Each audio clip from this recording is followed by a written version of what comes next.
Tere tulemast Verevendade podcasti kuulama. See on meie esimene saade. Ma loodan, et teile meeldib, aga loodame, et see ei ole ka kindlasti viimane, nagu meil on Andresega ajalooks olema. Jah, tere õhtust, ööst, tähendab väga huvitav fakt, juba tuli see ropsõna, aga me salvestame seda saadet hetkel kell 1:30 öösel. Lihtsalt meil polnud mitte midagi targemat teha ja mõtlesime, et tuleme juurde tagasi ja teeme podcasti. Aga Andres, me ei olegi väga tutvustanud ju laiemale kuulajaskonnale, et kes me üldse oleme. Ma tahtsin tegelikult väikse backstory siia rääkida. Kui keegi teab, siis me tegime kunagi sükest podcasti nagu sama paks küljes. Sellele tuli ka üks osa edasi kahjuks ei jõudnud teha millegi pärast seda. Kelle süü? Kahjuks Andres peab selle süü enda peale võtma. Aga mina olen Andres Eelmaa ja minu siin vastas istub Mihkel Märtson. Härra Mihkel Märtson. Ja miks me seda podcasti teeme? Tunnistame, et eks meil oli natuke igav, tahtsime midagi tegelikult teha ja teile midagi rääkida. Aga samas ka meil on päris palju rääkida. Me siin panime osad asjad kirja, millest võiks üldse alustada ja millest rääkida. Mihkel, vaata, mis kamps on mul seljas on hetkel. Sul on hetkel üks väga kole jõulukamps on seljas, nagu sa eelnevalt oled maininud. Ma nüüd natuke räägin teile, siin on üks jõuluvana, mis ma ei näegi täpselt. Jah, jõuluvana, mingi koera ja põdraga. Mängib see pingviin. Ja mängib gitarri. Aga mõtlesime, et alustaksime sellisest basic teemast natukene nagu üldse jõulud. Jõulud on kohe käes. Kohe koputab sulle jõuluvana uksele. Ja mida ta soovib, mida ta tahab anda sulle. Ta tuleb sisse, et jõule teile kõigile ja läheb kingituste jagamiseks. Aga minu arvates jõulud on üldse läinud nii mainstreamiks tänapäeval, et üldse nagu mina olen tähendanud nagu tänapäeval, et jõulud põhimõtteliselt algavad juba novembri algusest ja juba on jõulukaunistused poodides üleval ja ostetakse kinke ja lihtsalt see on kuidagi liiga vara minu arust. See rikub selle jõuluootus ära. Mis sina arvad? No mina käisin, kas see võis olla äkki oktoobri lõpp, käisin vist Selveris või? Ma ei taha nüüd puusse panna sellega, aga ma läksin poodi ja seal olid juba jõulu, need advendikalendrid olid müügil, hästi palju jõulukaunistusi. Ma ei tea, võib-olla minu jaoks ka need asjad hakkavad liiga vara pihta, aga samas ma käisin paar nädalat, siin nädalakene tagasi käisin Saksamaal, seal oli näiteks väga mõnus. Kuigi hetkel meil on see kliimamuutused ja kõik see on ka hästi siuke aktuaalne teema. Kliimasoojenemine ja isegi Saksamaal on tund maas jõululaadal. Et jah, aga tulles tagasi nüüd selle poe teema juurde ja selle juurde, et jõulud hakkavad liiga vara, siis ma arvan, et sul on õigus mees. Et ma ei teagi, mida arvata selle kohta tegelikult. Aga samas on ju tore, vaata lastel on rõõmus ja võib-olla koolides, lasteaedades hakatakse juba sellest varem rääkima. See on sellest täiesti aru, vaata, et nagu jõuluootus on inimestele nagu väga meeldiv ja väga mõnus, aga lihtsalt, et see, et alustatakse nagu nii vara sellega, siis mina olen vähemalt tundnud üldse nagu viimastel aastatel, et kui jõuab detsember kätte, siis on reaalselt siuke tunne, et sa oled läbi põlenud sellest kõigist jõuluteemast ja nagu sa ei jõua enam nagu olla selle kõige sees. Ja kui nagu jõuab üldse jõuluaeg kätte, vaata vaheajad tuleb peale, semester lõpeb, tuleb nagu tööst puhkus või mis iganes. Nagu sa ei jõua sellega tegeleda. Sa tahad öelda, et seda asja lihtsalt tuleb nagu liiga palju nagu ja see on nagu täiesti üles puhutud. Sest et nagu minu arust jõulud on eksklusiivne detsembrile, siis kui on, algab esimene advent. Ja siis on nagu, päkapikud hakkavad käima ja siis on nagu jõulukaunistus pannakse juba vaikselt nagu lakke kus iganes on ju ja siis oodatakse. Aga nagu kui alustada varem, siis nagu see on rohkem aega kulutatud selle peale ja siis rohkem raha ka muidugi ja nagu huvitav, kas kellelegi on nagu päkapikud hakanud juba novembris käima. Ei tea seda. Me oleme vist juba nii vanad kutid, et meil päkapikud meil ei käi. numbrid suured ees. Numbrid on suured ees ja varsti hakkab 20 jooksma, keda see väikene fakt nüüd huvitas siin. Aga jaa, siis jõuab kätte detsembrikuu ja need asjad hakkavad ju uuesti tulema, need asjad lähevad hullemaks selles mõttes, et kõik need kaunistused, mida sa pead iga aasta ostma, sa pead perele kingitusi tegema. Võib-olla on asi selles ka, et tegelikult, issand, tegelikult ma ei ole üldse vana, ma olen 19-aastane, aga ikkagi, muidu kui ma olin väike, mootasin sünnipäeva ja mootasin jõule nagu hästi nagu selline nagu aasta tipp üks sündmustest, aga nüüd sa oled nagu sellest võib-olla nagu välja kasvanud, et see nagu, et see on lihtsalt pigem selline aeg, kus perekond tuleb kokku, sa saad võib-olla perekonnaga kokku ja lihtsalt istate ühe laua taga ja räägite juttu ja kellel on mingi kingitus, siis te annate need üksteisele üle ja ma olen tegelikult, see aasta ma tulin ülikooli ja kuna mul oli väga kiire, mul ei olnud nagu väga aega keskenduda nagu oma ümbruskonnale ja kõik sellele, siis minu jaoks saabus detsember nagu täiesti plaksust ja nagu lõpuks olid järsku nagu jõululaulud hakkasid käima näiteks McDonaldsis on ju ja ma isegi ei saanud aru, et jõulud on käes. Nagu mul ei olnud seda jõuluootuse tunnet nagu mitte grammigi ja praegu ka, nagu praegu on 23. detsember nagu vara hommik ja ma endiselt ei tunne, et halloo, homme on nagu jõululaupäev.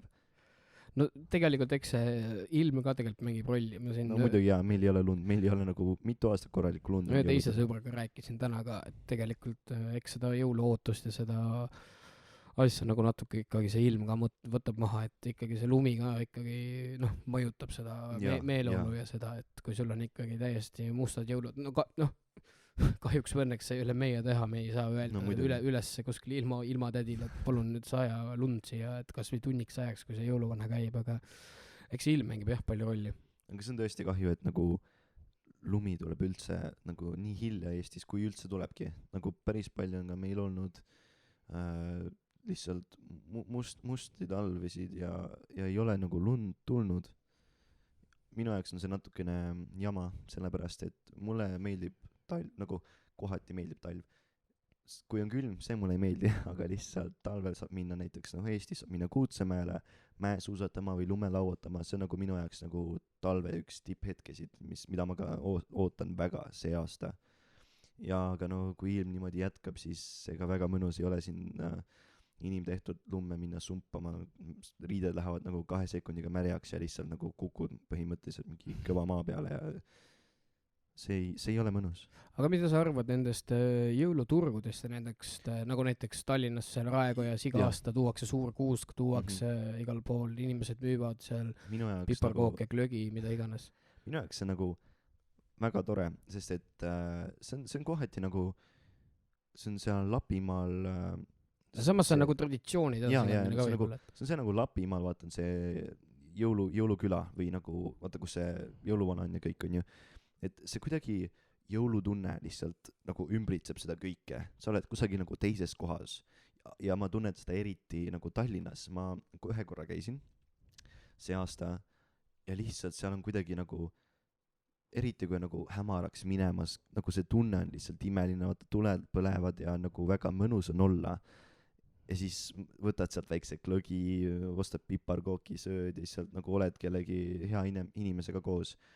Tartus ka kohati, seal oli ka mingi nii-öelda jõuluturg või mingi väiksed, mingi pop-up. Ja jõuluküla vist nagu. Ja mingi siuke väike asi, jah. Ja ma tegelikult rentisin enda vahvlimasina sinna ühtedele müüjatele ja ise nagu tegin ka vahvleid, töötasin seal.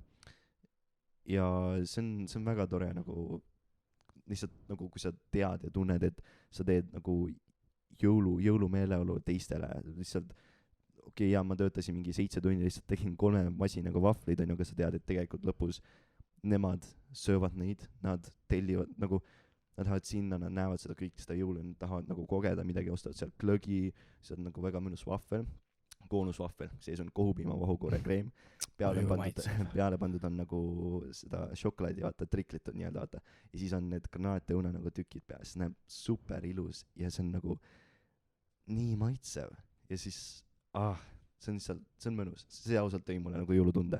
Aga tähendab, jah, jõuluturuks, aga võib-olla mina mõtlesin seda, et võib-olla see jõuluturg ongi näiteks sellepärast, et noh, kui ma siin ütlesin, et võib-olla mul seda jõulutunnet nagu niimoodi päris ei ole, siis äkki see ongi just sellepärast, et seda jõulutunnet vaata nagu inimestes nagu tekitada, et inimesed lähevad sinna turule, tunnevad, et mõnusaid lõhnakesi, jõuluvana istub kuskil majas, suur lava on, lapsed laulavad seal jõululaule, teised kuulsad esinejad, et võib-olla see on ka sellepärast, et seda jõulutunnet just inimestes nagu tekitada rohkem.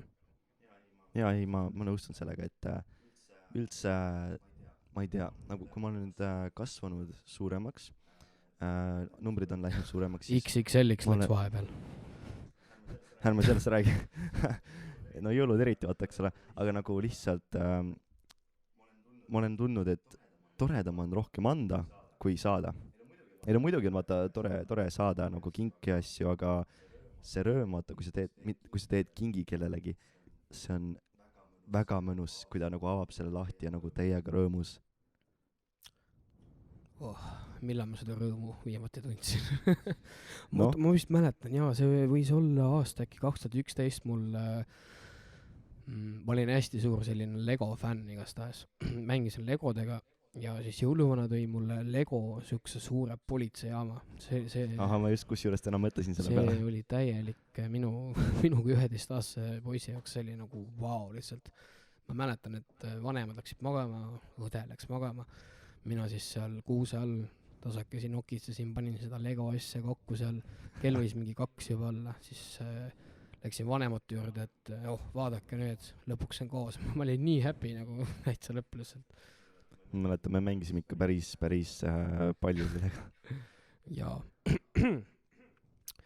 Meil on üldse koos päris palju häid mälestusi. Jaa, see nüüd ei puuduta jõule, aga ükskord Mihkel käis mul külas ja siis Mihkel lõhkus mul lambi kupli ära ükskord. See oli, ja mängisime vist sinu õega ja ma ei tea, kus ma selle harjavare saingi lihtsalt. Hakkasin nagu, ma ei tea, mängima mingi kung fu värki ja järsku läks lambise nagu ümbris või see lühte katki nagu. Kas see on siiamaani katki? Siiamaani katki, keegi ei ole seda tahtnud ära ka vahetada. See on järelikult mingi pereliikvi, et seda järelikult ei puudutata eriti. See seal toas seisab ja mis mul meelde tuleb, me kunagi tegime Mihkliga ka lühifilme ja videosid, kui me siin väiksed ja noored olime. Me oleme ikka päris palju asju koos teinud. Jaa, me oleme ühtlasi ka parimad sõbrad siin, et nüüd sai see välja hõigatud. Aga tegime Mihkliga ühte videot ja siis Mihkel lõi jalgpalli otsa vastu mu kaamerasse. Mul oli siuke hästi väike digitaalkaamera, täielik. See ainult filmis 240p. Täielik juust, kui nüüd hakkad mõtlema. Siis Mihkel viskas palli ja sellel see triipodi vaata, triipodi pihta ja siis nagu kukkus ümber mingi selle raua mingi lati vastu. Mingi raua lati vastu, mis mul seal garaažis oli. Ja siis Mihkel süüdistas selle sama koera, et ta jooksis statiivi ümber. Ja ma 25 € oli display vahetus, see oli vau, mis summa sellel ajal ikkagi. Õnneks mul nagu isa aitas selle ära vahetada, et nagu probleemi polnud. Me oleme ikka nagu väga palju asju koos teinud, kui me oleme vist teises klassist nagu koos nagu sõbrad olnud. Nagu, see on nii huvitav mõelda, me tegime lühifilmi asju, vaata. Jaa, meil oli hästi kuulus produktsioonifilma. Kuidas see oli Infernal Movies. Infernal Movies. Põrgulikud filmid. See oli meie väikses kodukandis väga austatud produktsioonifirma, tahtsid sellega liituda. Aga jaa, me tegime täpselt selle, ma ei oska seda spellida. Infernal Movies, võtetel läkski minu display puruks, mille Mihkli isa lõpuks ära parandas.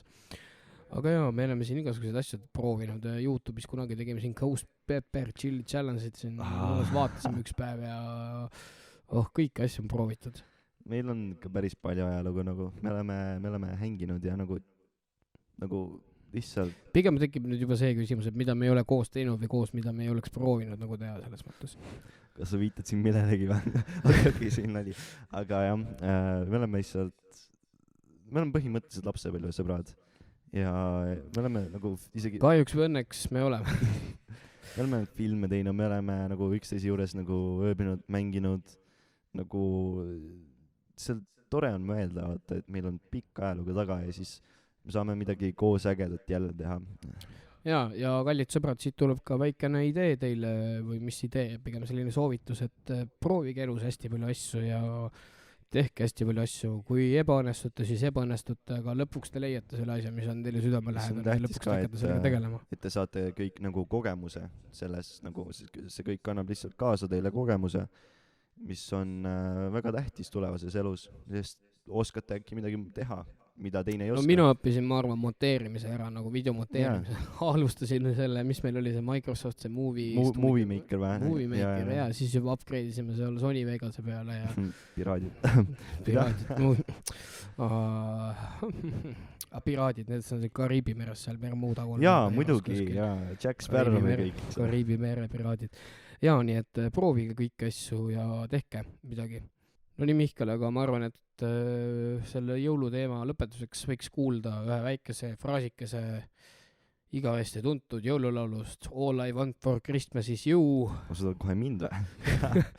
Nii et kuuleme väikese lõigu sellest laulukesest ja siis juba jätkame tähtsatel ja põnevatel teemadel. Jaa.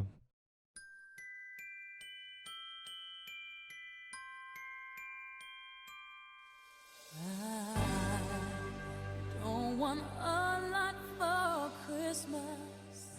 There is just one thing I need. I don't care about the presents underneath the Christmas tree. I just want you for my own, more than you could ever know. Make my wish come true. All I want for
no nii, selline saigi meie ilus jõululaulukene, mida te olete kindlasti kõik juba kuulnud.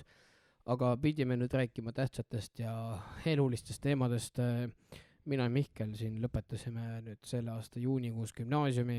Nüüd oleme üliõpilased, õpime ülikoolis. Ootasime kaua, et ülikooli minna, et gümnaasium saaks läbi. Aga mis oli reaalsus? No reaalsus oli see, et ma tegelikult ei tahtnud ülikooli minna alguses. Mul oli siuke värk, et selle aasta jaanuarikuus ma mõtlesin, et okei, davai, ma lähen õpin kokaks.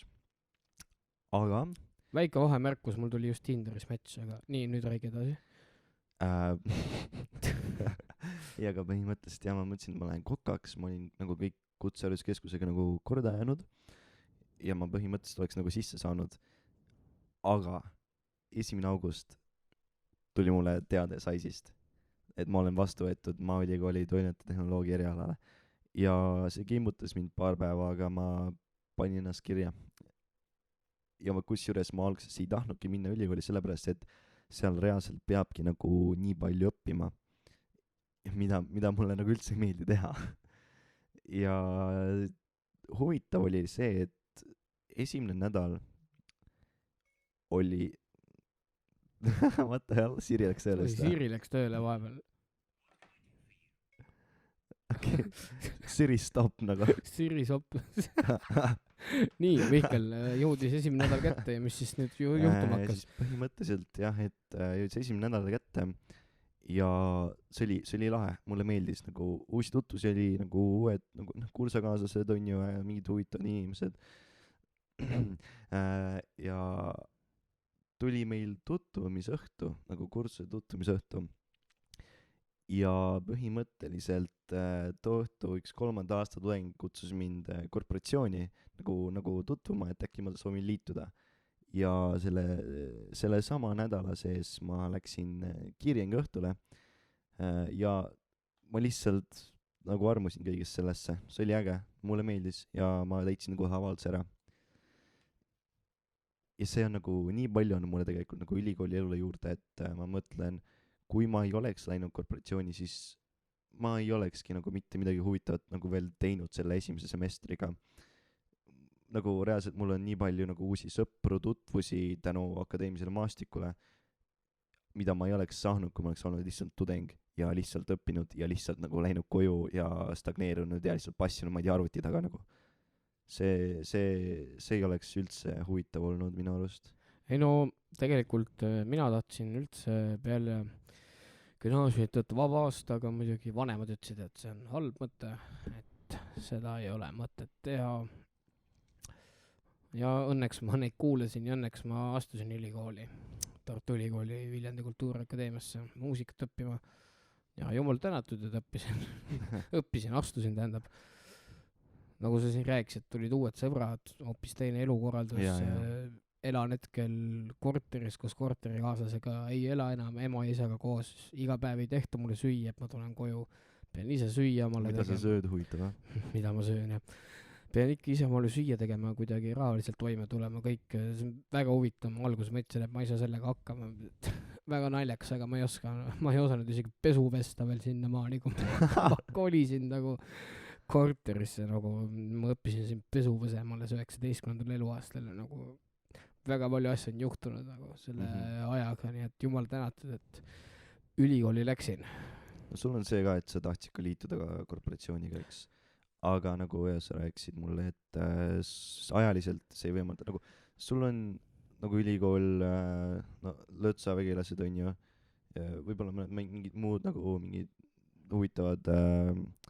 huvitavad seiklused nii-öelda, pluss siis, ma ei tea, sinu nii-öelda tööeluna, mida sa oled teinud. No ja eks siin minu kohta, ma võin ise enda kohta öelda, et ma olengi täpselt see inimene, kes on nagu kõik proovinud ja kõik proovida saanud ja ma olen jumal tänulik kõikidele nendele inimestele, kes on erinevaid võimalusi mulle andnud ja aitäh teile, kallid inimesed ja kallid sõbrad. Aga ma arvan siiamaani, et tegelikult ma ei ole seda õiget enda kutsumust veel leidnud. Kas sa arvad nagu, et sa ei ole leidnud, me rääkisime täna vaata, et sa oled põhimõtteliselt nii nagu freelancer. ja ei no seda küll ja ma saan teha nagu seda, mida ma tahan ja ükskõik millal ma tahan, aga ikkagi mingit elukutset on ju vaja, et kui mul siin tulevikus Sa mõtled praegu naine ja nagu- lapsed on. sa mõtled selle nagu fokusseerimisele, et sa oled praegu teed mitu asja korraga, sa mõtled nagu fokusseerimisele? jaa, pigem küll, sest mul oli isegi gümnaasiumis seda, et ma siin käin ka tegelikult koolides rääkimas, loengut pidamas teemal, et kuidas unistused võivad täituda. Ja siis ma olen ka seal lastele rääkinud, et tegelikult on koolis või õppida, et gümnaasiumis ma olin siuke poiss ikka, kes kuidagi ennast läbi vedas. Aga see oligi pigem just sellepärast, et ma nagu tegin hästi palju asju korraga, ma võib-olla ei keskendunud ühele asjale, oleks pidanud keskenduma ainult koolile, aga ma tahtsin teha nagu seda teist. Gümnaasium, okei, kui sa tahad hästi lõpetada, siis ja palun väga, sa võid lõpetada, ma ei tea, hõbemedali, kuldmedali, kus iganes sa soovid nagu pürgida, aga samas see on ka üks eluetapp, kus tegelikult sa ehitad endale nagu vundamenti alla tulevaseks eluks. Nii et ma soovitaks üldse nagu gümnaasiumi või isegi põhikooli õpilasele tegeleda nagu oma hobidega, oma mingi huvitavate asjadega, mida ta tahab teha, sest et ma näen, et päris paljud nagu õpilased hetkel ei tee seda. No pigem on lihtsalt see siuke võib-olla väljast tiksumine, siuke chillimine. Üldse nagu, kas on nagu viitsimes seda teha tänapäeval nagu laste seas? See on see, et okei, mul just midagi kukkus taskust, aga nagu ma olen täheldanud nagu enda peal, et ma alles põhimõtteliselt 12. klassis hakkasin asjadega tegelema, mis mulle meeldisid, ma hakkasin tantsimas käima, eks ole. Ja ennem seda minu vanemad ei sundinud mind midagi tegema. Minul endal seest ei olnud nagu mingit nagu kirge selles osas, sest ma ei osanud sellele mõelda, ma lihtsalt nagu jah, tiksusingi. Ma olin terve elu arvuti taga, ma ei sotsialiseerunud nii väga. Sellepärast ma mõtlen, et see on tähtis, kui nagu vanemad utsitavad tagant nagu midagi tegema, sest et okei, kui sul see meeldi on ju, arusaadav, aga ikkagi sa saad mingi põhja alla. No mingi elukooli sa saad ikka nagu nendest asjadest. Ja täpselt, sa saad mingi nagu põhja alla, et asuda tegema seda, mida sa soovid. Aga, ja nagu kui sa saad noorem teada, et see asi, mida sa teed juba nagu nii-öelda hobina, tahab nagu tegelikult meeldib sulle nii väga, et sa tahad, see saaks sinu karjäär, siis nagu aplaus sulle, sest see annab nii palju juurde. Ma lihtsalt utsitan nagu tulevasi vanemaid ja nagu praegusi vanemaid nagu seda tegema, sest ei, et see on tähtis. Sul on kergem, sul on mingi siht silme ees, mida ja sul on juba nagu kogemus selja taga. No seda ka absoluutselt. Mida ma enda pealt nagu ei saa öelda, sest et mul ei ole seda. Aga samas ma hetkel tegelen ikkagi päris paljude asjadega. Ma hakkasin enda käe peal nagu muusikat tegelema sellega. Ma olen kohati õppinud ukuleele, kitarri, mingit nagu klaverivärki, lihtsalt proovinud ise muusikat teha ja see mulle ise meeldib ka. Aga see on see et mind lapsena pandi tegelikult sinna muusikakooli, aga kuna ma ei viitsinud, ma nagu tõrjusin seda suhtes palju, siis ma tulin ära ja ma kahetsen seda siiamaani. Mu vanemad oleks võinud nagu utsitada mind tagant, aga nagu ma ei süüdista neid, see ei ole nende süü, aga lihtsalt ma mõtlen enda peale praegu, mis siin nagu tulevikus tuleb, et see oleks nii palju kasuks tulnud. No seda muidugi. Mind panid ka vanemad. No mitte pannud tegelikult, ma tahtsin eluaeg, issand, Andrus oli noor ja väike ja rumal laps 6-aastane tahtis klaverit õppima minna ja kitarri. Aga siis tuli hoopis kannel ja aga hea, et vanemad tõesti suunasid ja nagu viisid mind sellele teele, sest võib-olla muidu... Minu mäletamismööda on isegi nagu hoidsid sind sellel teel, sest ma mäletan, et sul mingi hetk oli ju nagu no mul oli täielik breakdown, nagu ma ei viitsimine lihtsalt puudus, sellepärast sa mängisid kannet kogu aeg ja sulle ei meeldinud see nii väga, jah? No pigem oli asi jah, võib-olla kinni sellest stiilis, mida ma mängisin.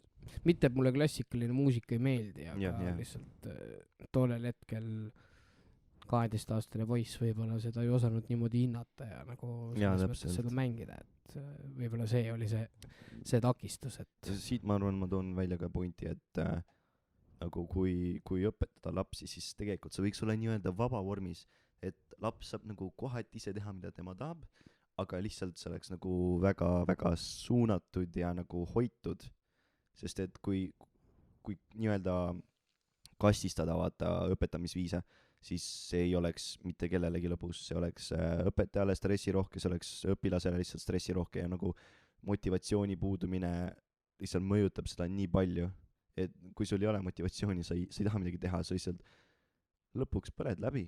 See ei ole nagu tore tunne ja eriti nagu lapsele.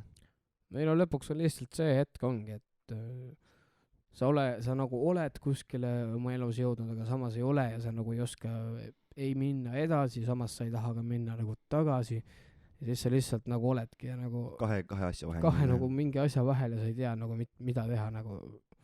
See on jah kõige hullem tunne, siuke tühi tunne siuke, et see on ka nüüd nagu põhimõtteliselt meie eakaaslastel vaata, et meil oli nüüd valik, et mida me teeme oma eludega, kas me läheme ülikooli, kas me läheme kaitseväkke, kas me võtame vaba aasta, onju. Ja nii palju, kui ma tean meie klassikaaslastest, siis päris paljud ei olegi mida otseselt teinud, et nagu lihtsalt jäänud kusagile paikseks juba nagu nii noorelt, mida ma üldse ei soodusta ja ei soovita. Kui sa oled noor, tee asju, mine reisi, mine tutvu inimestega.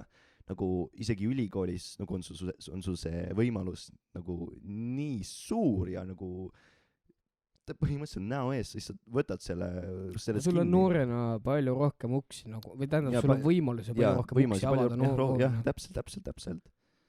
Ja mulle ei meeldi, et tänapäeval paljud, vähemalt nii palju, kui ma tean, paljud noored ei võta neid võimalusi, neid šansse, neid riske, mida nad peaksid võtma, et saada kogemust, et nagu avardada oma silmaringi ja selle pealt teha oma elus tarki valikuid. No ma tean, vaata, meie klassikaaslane läks Austraaliasse, on ju. Ma ütleks, see on väga, väga riskantne ja nagu samas ka väga julge, jah. Ja riskantne ja väga julge lükke, sest et ta saab väga palju kogemust selle pealt. Nagu me kõik teame, Austraalias on suuremad palgad, ta saab sealt nagu koguda omale mingit raha alla, et selle eest midagi teha veel, mis arendaks teda. No kas reisida või tulla Eestis tagasi, investeerida kusagile, minna tööle, võtta laenu, osta omal maja, mis iganes. Sul on nii palju võimalusi, võta need võimalusi ja tee midagi ära. Nojah, ja mida vanemaks sa saad, see on paratamatus ikkagi sul tuleb lõpuks perekond, võib-olla lapsed, sul on ikkagi mingi töö ja sul on lihtsalt neid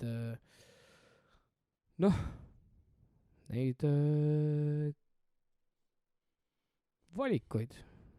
Ja täpselt. Mitte valikuid, aga tähendab, ma tahtsin jõuda selleni, et sa oled nagu sa ütlesidki, sa oled nagu rohkem paikne või sa oled nagu rohkem kinni, et sa pead nagu keskenduma sellele, et sul saakski pere toidetud, et sa saaksid tööl käia, sa ei saa lihtsalt öelda, et kuule davai, ma nüüd lähen lähen reisin kuskile sinna ja ma võtan täiesti vaba aja maha. Meil noorena ei ole neid piiranguid, mis hoiavad meid tagasi mingis kindlas kohas. Ja no selles mõttes, kui sa oled täiskasvanuna saavutanud võib-olla sellise staatuse, et sa oled mingi oma firma omanik, boss ja värk ja siis sa võid igal pool muidugi käia ja reisida ja kui sul on aga ikkagi see teekond sinna nii raske ju. No absoluutselt jah, aga kui sa oled lihtsalt selline tavaline inimene, siis kahjuks need elupiirangud tulevad peale ja sa ei saa lihtsalt nii vabalt ennast võib-olla tundagi noorena. Ja ma arvan ka, et sellised inimesed ei ole julgenud teha oma noorema seas riske, võtta riske, et ongi lahjendada oma silmaringi, teha mida nad tahavad teha, avastada maailma ja minna oma mugavustsoonist välja. No mina võin küll seda öelda, et isegi kui mina olen elus hästi palju riske võtnud, isegi kui mingi asi nagu luhtub, siis tegelikult see luhtaminek või see halb asi, mis juhtus, see on ikkagi mingile asjale nagu hea, sest sa saad kuidagi sellest, esiteks sa õpid sellest veast, või siis teine variant, sa ei õpi sellest veast, on ju, aga sa saad ikkagi selle peale on vanasõna, et tark õpib teiste vigadest, lolli ei õpi enda vigadest. Jaa, aga sa saad ikkagi kuidagi edasi nagu liikuda, võttes kaasa selle bagasi, nagu mida sa võib-olla halvasti tegid, või siis sa proovid uuesti ja teed seda, ma ei tea, 100 korda paremini näiteks. Jaa.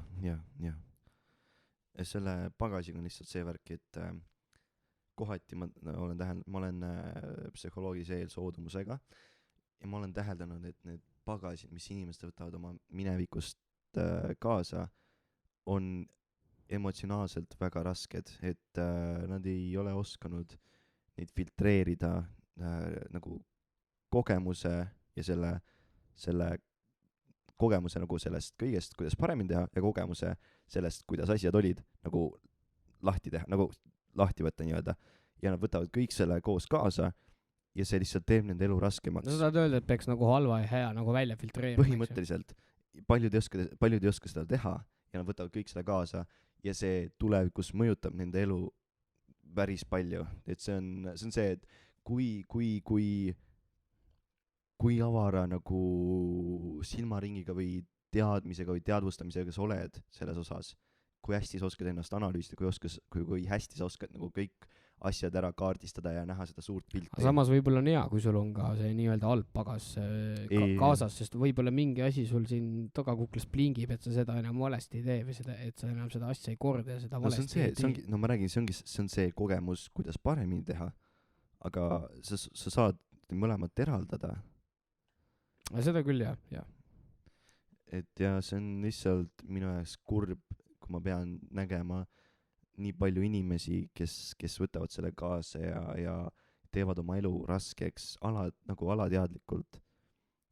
Ja ma üritan aidata inimesi olla nagu nende jaoks seal, lihtsalt olla sõbralik. Lihtsalt olge üksteise jaoks olemas. Ja, et nagu see ongi see, et sloogan oli 70-ndatel vist, et make love, not war või? Jaa. Või midagi sihukest, jah. Et seda tuleks inimestel lihtsalt rohkem südames hoida. Ei ole vaja konflikte inimesega, keda sa hästi ei tunne. Ei ole vaja lihtsalt inimesi nii-öelda tekk peale tõmmata ja ma ei tea, visata nagu kusagile aknast alla, nagu lihtsalt nagu puht metafooriliselt. Et olla rohkem armastav ja, sest kui sa oled inimeste jaoks olemas, siis kui sa oled teiste inimeste jaoks olemas, siis on ka nemad sinu jaoks olemas, et see on siuke hea karma, et enda jaoks ma olen täheldanud väga, et ma annan rohkem, kui ma saan. See minu kohati minu viga, aga see ongi, see võib olla nii hea omadus, aga samas see on ka halb. See on see nagu kaheteraline mõõk, vaata. Et teed ja saad ise tagasi ka võib-olla nagu valusti. Jah, aga mõnikord võid väga valusti tagasi saada. Väga valusti ei tea, lendab su see... eriti armastuses, aga ma arvan, et armastus on vähe pikem teema, küll me sellest jõuame veel mõni teine kord rääkida. Aga nüüd võiks teha veel ühe muusikalise pausi selle tähtsa teema lõpetuseks ja ma arvan, et me võiksime kuulata ühe loo sellise artisti esitusest nagu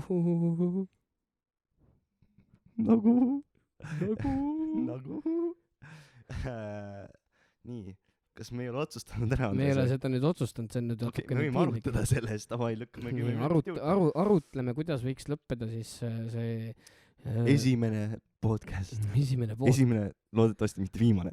Ei, see ei ole viimane, kallid sõbrad, nalja teete. Aga ma arvan, et me võiksime selle podcasti lõpetada. Mis sa sellest loost, Mihkel, arvad? Kuidas sulle see meeldis, kui ma sulle seda ennem lasin? Ausalt öeldes, ma ei mäleta seda väga hästi. Aga vahepeal inimesed tahaksid, vähemalt mina tahaksin küll vahepeal öelda, et stopp seisku aeg lihtsalt.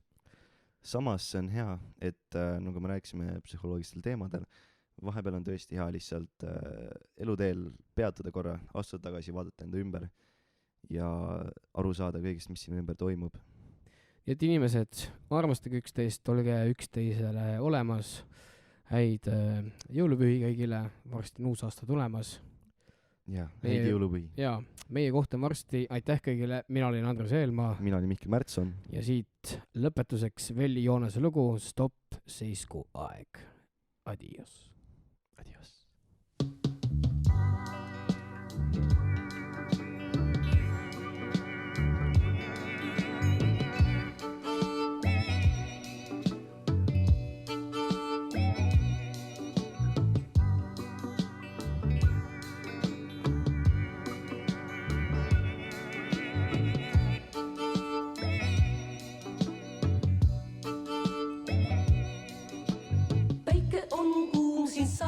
On kõrbes valge liil ja üks mees, kes viib kaamelite karavanini pikka. Hommik, päev, öö on ainsad ajamärgid, need on sidunud meesti siin ja ja üksi kaunim on haaremist neid päike tundub puuvaid. Stopp, seisku aeg, nii kaebleb neid see kaamel siin ju taeva meid viib.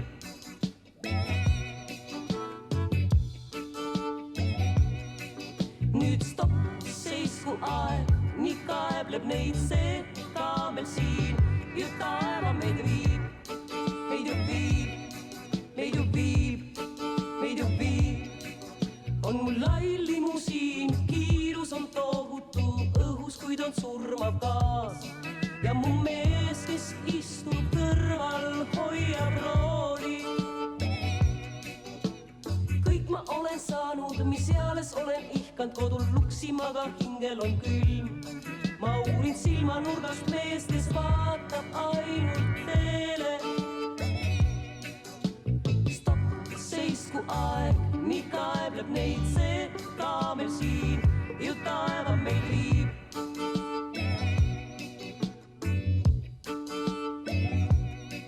Nüüd stopp, seisku aeg, nii kaebleb neid see kaamel siin ju taeva meil viib. Meid ju viib, meid ju viib, meid ju viib.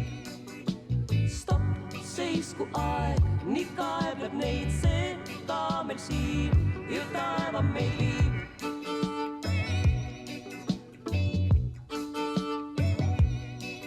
Nüüd stopp, seisku aeg, nii kaebleb neid see kaamel siin ju taeva meil viib. Meid ju viib, meid ju viib, meid ju viib.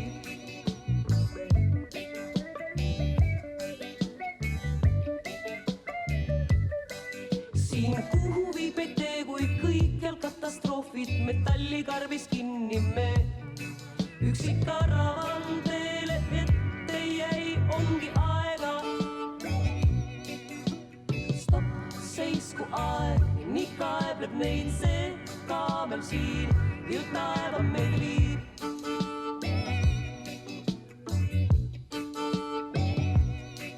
Nüüd stopp, seisku aeg, nii kaebleb neid see kaamel siin ju taeva meil viib.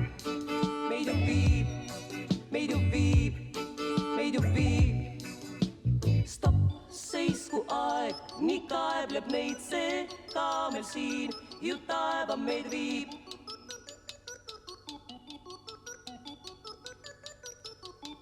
Nüüd stopp, seisku aeg, nii kaebleb neid see kaamel siin ju taeva meid viib.